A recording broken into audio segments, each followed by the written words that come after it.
Welcome to the glory of New Rochelle. I'm your host, Norman Hauptmann, and you get better every day. Today is about safety. Safety of you and your loved ones. Various methods of safety. The first safety subject I will talk to you about is a New York State proposed bill. A bill is, before it becomes law, it's a bill. It's not a bill. It's proposed. And now this bill, when it becomes bill, is going to protect a lot of people. It's titled New York State Prognosis Notice Bill. What happens is when a patient is given an early death prognosis, like you're going to die in 3 months, or a low recovery prognosis, like there's nothing more we can do for you, you're going to die, undetermined date. This compassionate bill will say the following. The purpose of the bill: to provide a patient given a death or low recovery prognosis by a doctor a second chance at survival, however slight, by requiring that the treating doctor notify patient she can seek alternative treatments if she so desires. The choice of an alternative treatment is the patient's, not the doctor's. Alternative treatment is defined as any kind other than traditional or what the diagnosing doctor provided, such as chiropractic, naturopathic, acupuncturist, religious healer, MD. So the doctor would say the following: Mrs. Jones, you've got 2 months to live. I'm required by law to tell you that you have the right to seek another type of treatment that I cannot provide you, and you have to choose what it is. Under this proposed law, let's go to the justification of the bill. Since a health care provider's prognosis of death or low recovery is subject to error, New York State has a responsibility to minimize results of such potential error by requiring the action above in purpose, which is to give the notice. Even if this law results in one life saved per year, it serves its purpose fully. The doctor's going to be required to say, what do you got to lose? Nothing. Because he already said you're going to die. Now, some silly people tell me, well, people know they can do that anyway.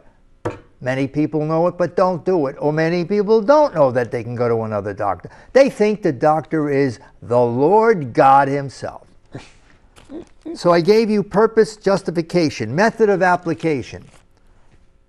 A health care provider in New York State, having given a patient a death or low recovery prognosis for disease or condition he is treating, shall inform such patient of his right to proactively seek alternative treatments for potentially recovering from such condition or disease.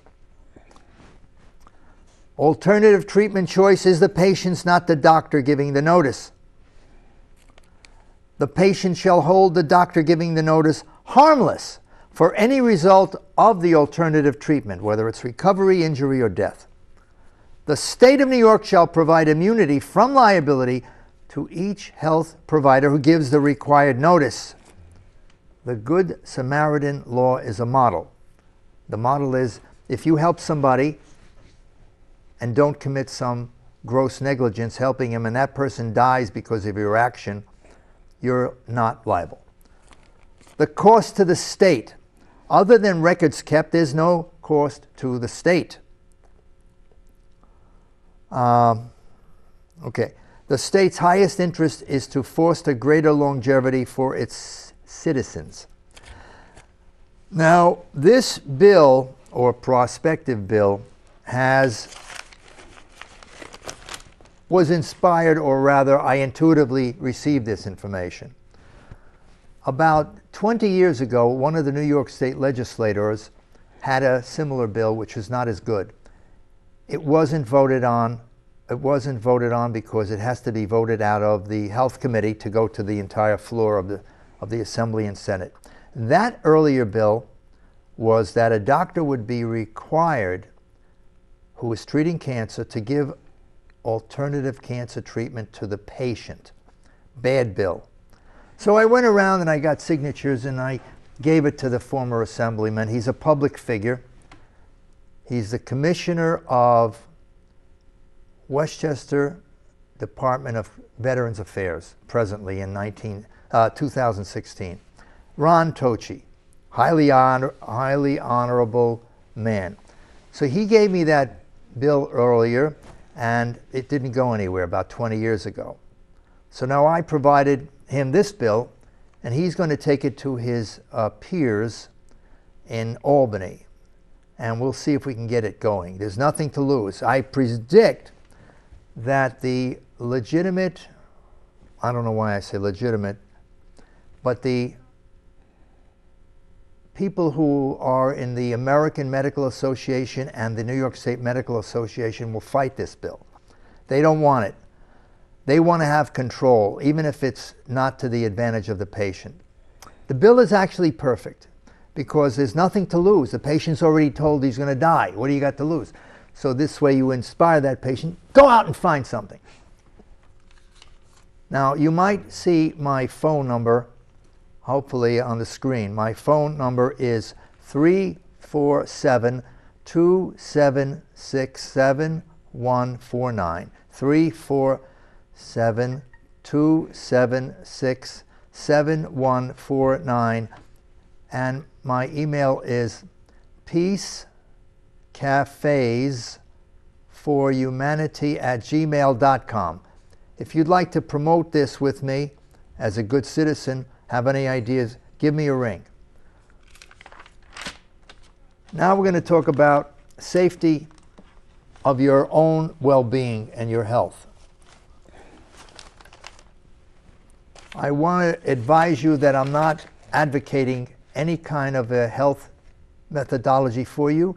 Neither am I advocating not receiving a health methodology for you. So I'm neutral. I'm not for or against. I'm going to read to you the official vaccine insert that comes with a vaccination from the manufacturer. It's important to know this because you may want to make a decision based on it.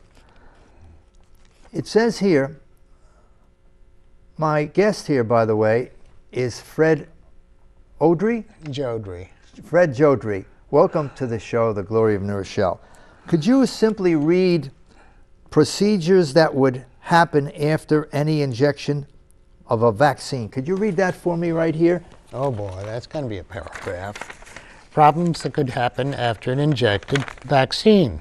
People sometimes faint after medical procedure, including vaccinations. Sitting or lying down about 15 minutes can help prevent fainting injuries caused by a fall.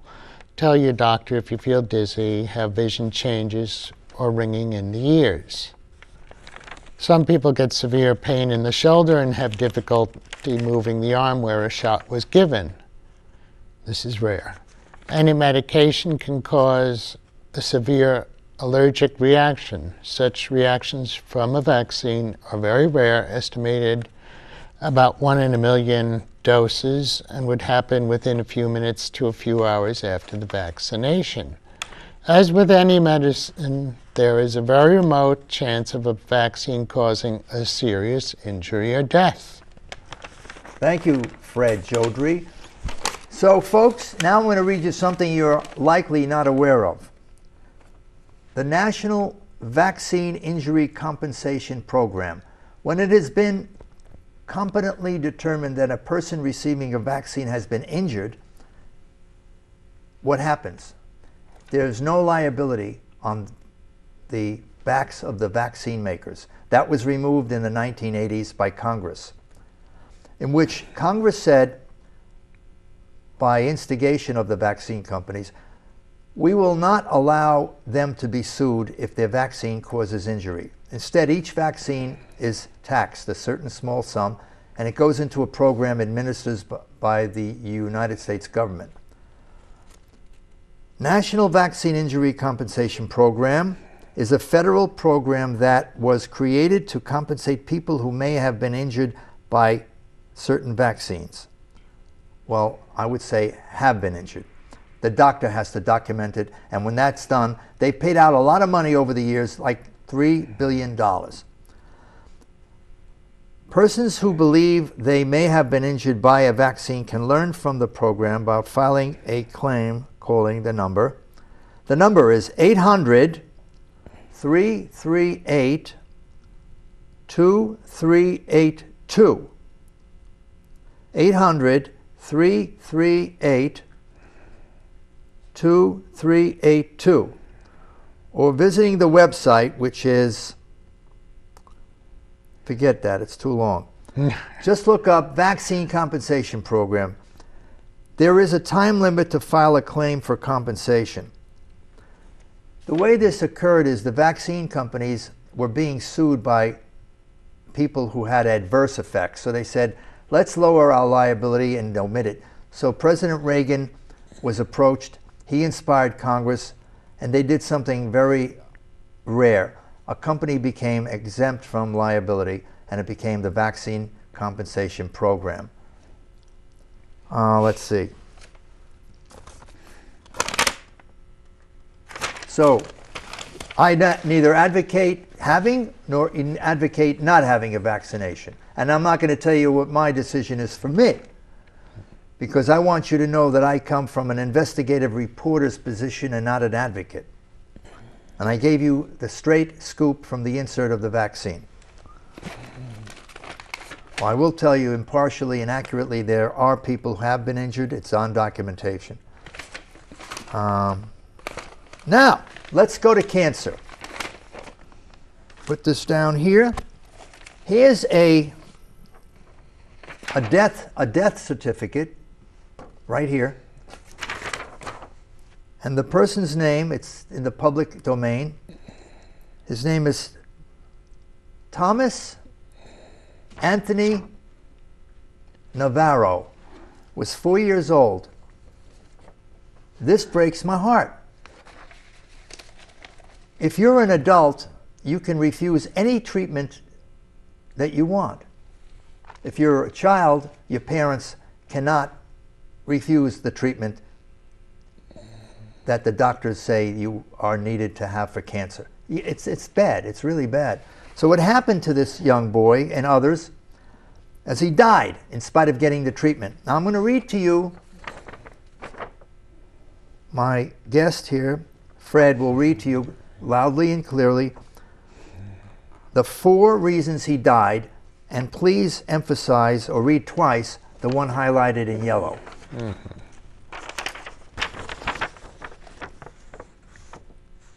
This is the death certificate. Okay, it says respiratory failure.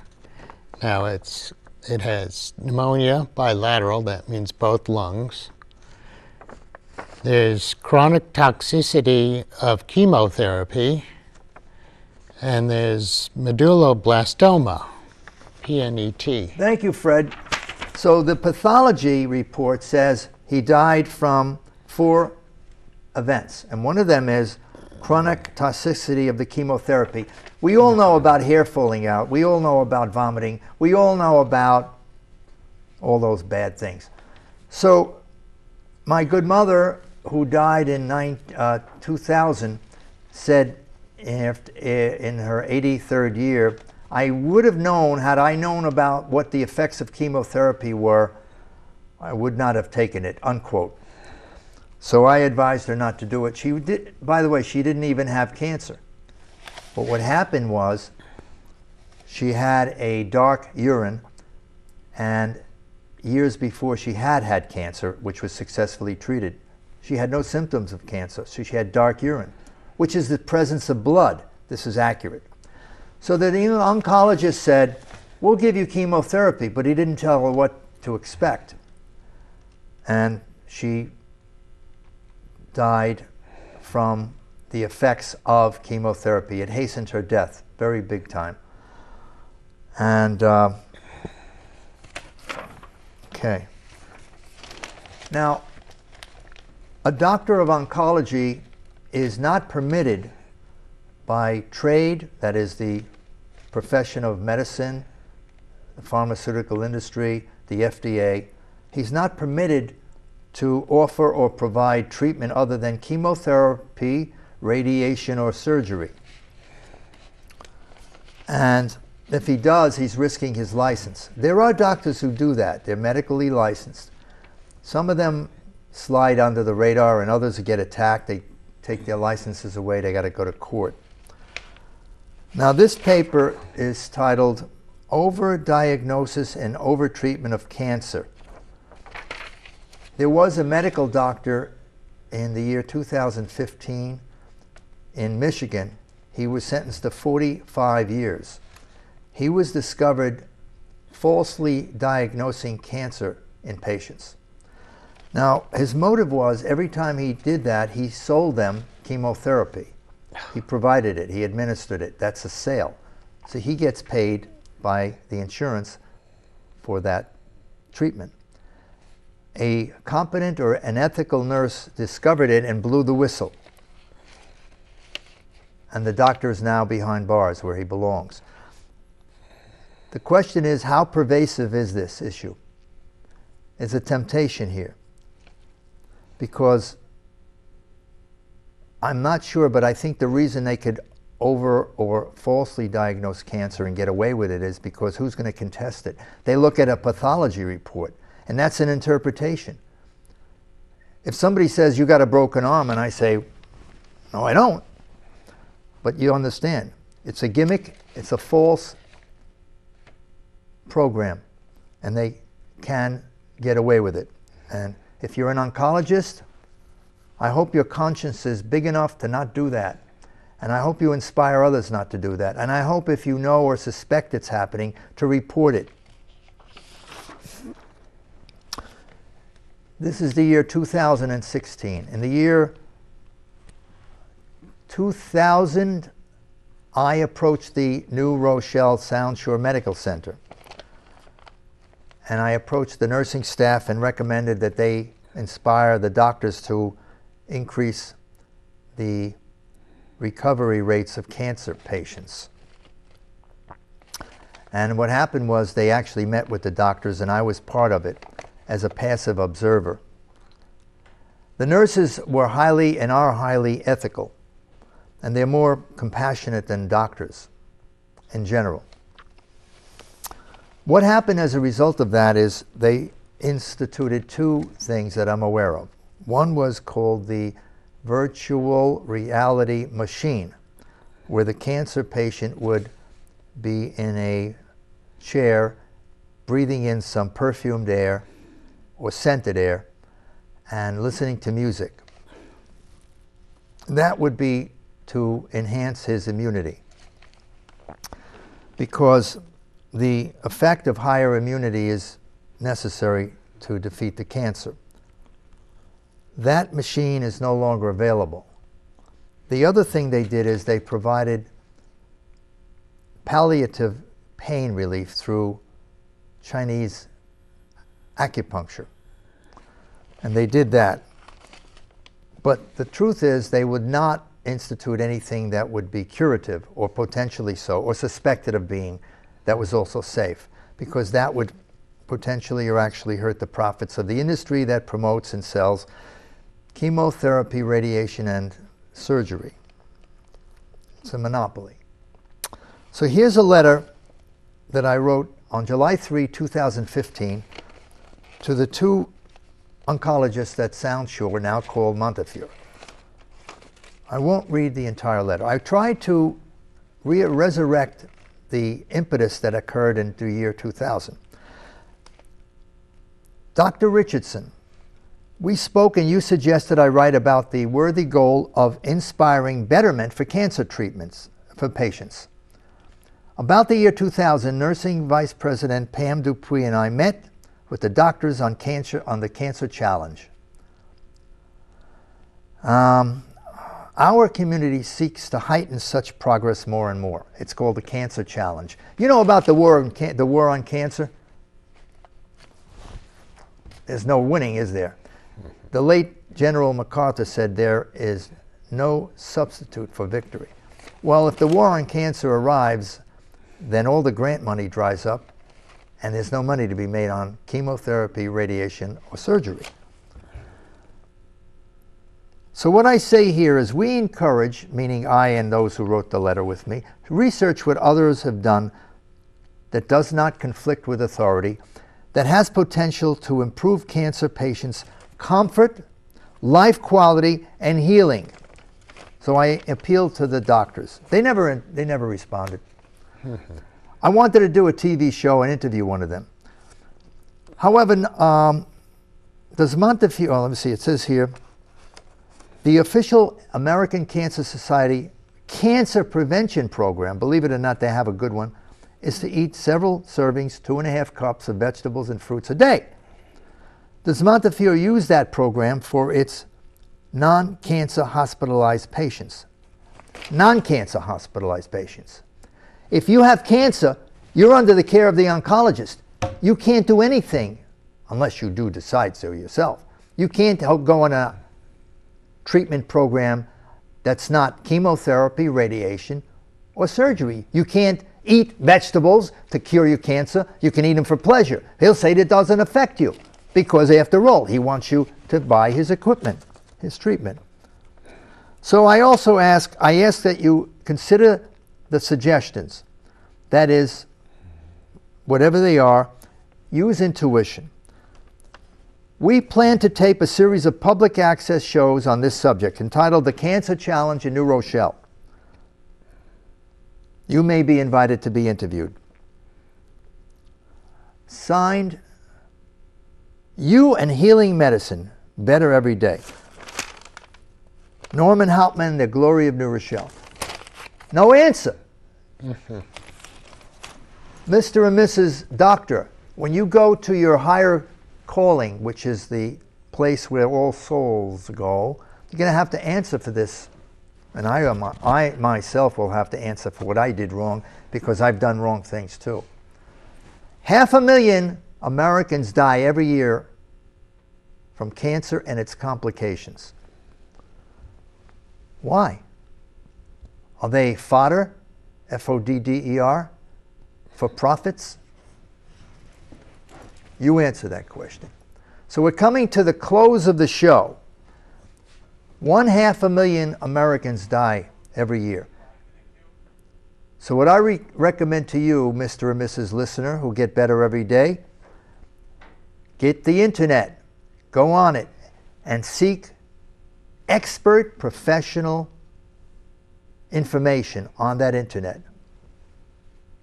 And then consider it as a prospective way to heal your cancer.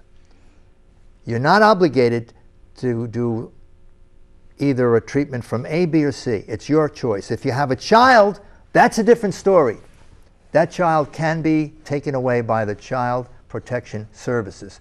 I don't know if it happens in every case, but all the doctor has to do, the oncologist treating the child, is you say to the doctor, or I'm not coming back, the kid's throwing up, or the kid will tell you that, and if you don't come back, the doctor can call the authorities and they'll take your child away.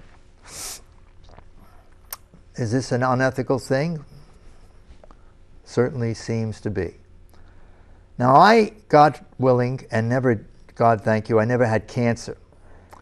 And I suspect I'll never have it, but there you go. The main thing that we have to do as human beings is increase our health.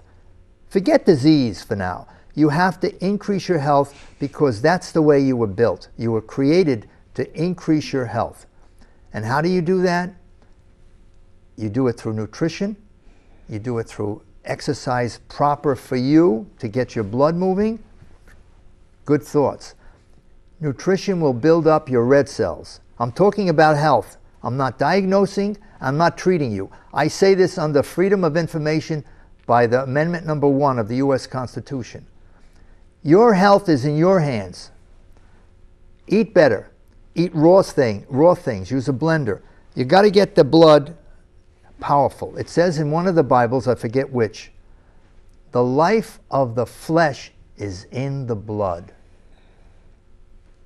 When I don't walk upstairs for my exercise, or I don't use some supplement vitamins, I get a little tired. But you don't need vitamins. You need the food. You need avocados. You need cucumbers. Grate them. Put them in a blender.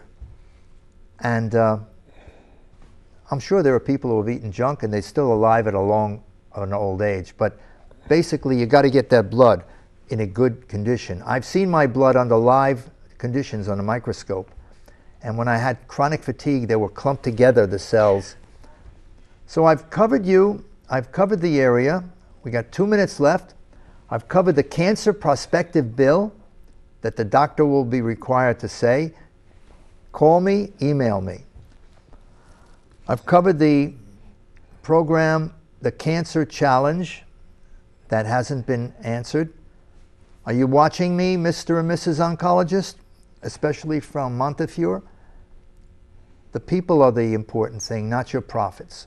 We are glad that you're in business. You went through medical school. We want you to consider what you can do that is not in conflict with the higher authorities that could bring betterment to the cancer patients. Comfort, quality of life, and healing. Think deeply. We know you're under constraints. If you gave them a herb that was suspected of or partially proven to be effective, they'd take your license away. I know that. But meet with your nursing staff. Meet with whoever is necessary. And bring a betterment to your patients. We know there's a high percentage of death in your care.